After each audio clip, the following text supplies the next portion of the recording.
उत्तराखंड के पहाड़ों में बसा था एक छोटा सा गांव चांदनीपुर। घने जंगलों और ऊंचे पहाड़ों के बीच ये गांव अपनी शांति और प्राकृतिक सौंदर्य के लिए जाना जाता था। लेकिन गांव के किनारे एक प्राचीन मंदिर की छाया में एक अनकहा रहस्य दबा हुआ था। ये था काल भैरवी मंदिर, जो सदियों से बंद पड़ा था। गांव वाले इसे शापित मंदिर कहते थे। कोई भी वहां जाने की हिम्मत नहीं करता था। कहते थे जो भी मंदिर के द्वार को पार करता वो कभी वापस नहीं लौटता। मंदिर के बारे में कई कहानियां थीं। कुछ का कहना था कि मंदिर में एक प्राचीन तांत्रिक ने अपनी शक्तियों को एक राक्षसी शक्ति में बांध दिया था। दूसरों का मानना था कि मंदिर की देवी काल भैरवी क्रोधित होकर गांव को शाप दे चुकी थी। लेकिन सच्चाई कोई नहीं जानता था।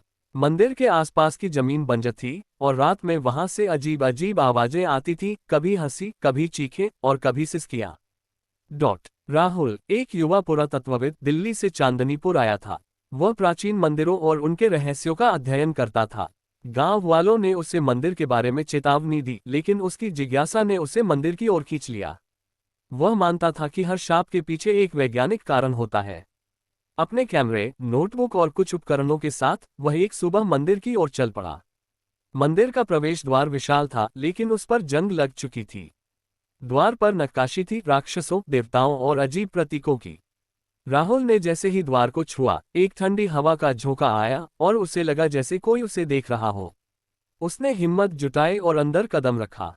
मंदिर के अंदर अंधेरा था और हवा में सड़ांध की गंध थी। दीवारों पर पुरानी मूर्तियां थीं, जिनके चेहरे समय के साथ घिस चुके थे। मंदिर के बीच में एक बड़ा सा गर्भगृह था, जिसमें एक काली मूर्ति खड़ी थी, काल भैरवी की। उसकी आंखें लाल पत्थरों से बनी थीं, जो अंधेरे में चमक रही थीं। मूर्ति के सामने एक पुराना ताला लगा हुआ था, जिसके नीचे एक शिलालेख था।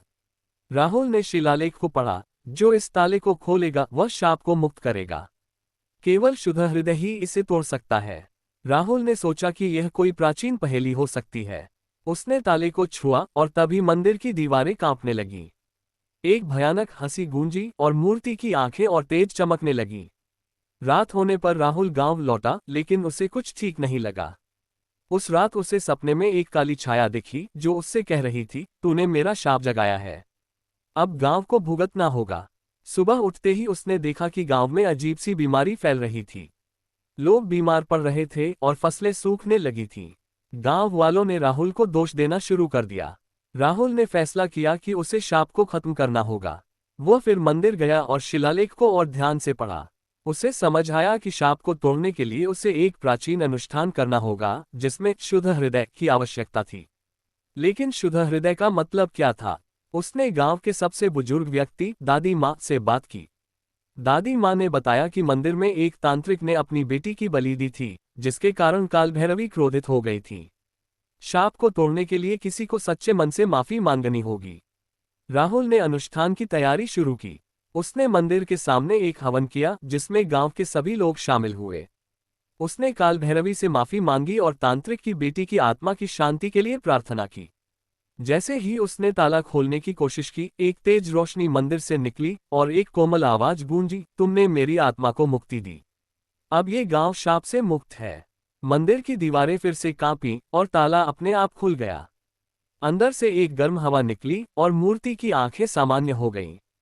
गांव में बीमारी रुक गई और फसलें फिर से हरी होने लगीं। राहुल ने मंदिर को फिर से जीवंत करने का फैसला किया। गांव वालों ने मिलकर मंदिर की साफ सफाई की और इसे एक तीर्थ स्थल में बदल दिया।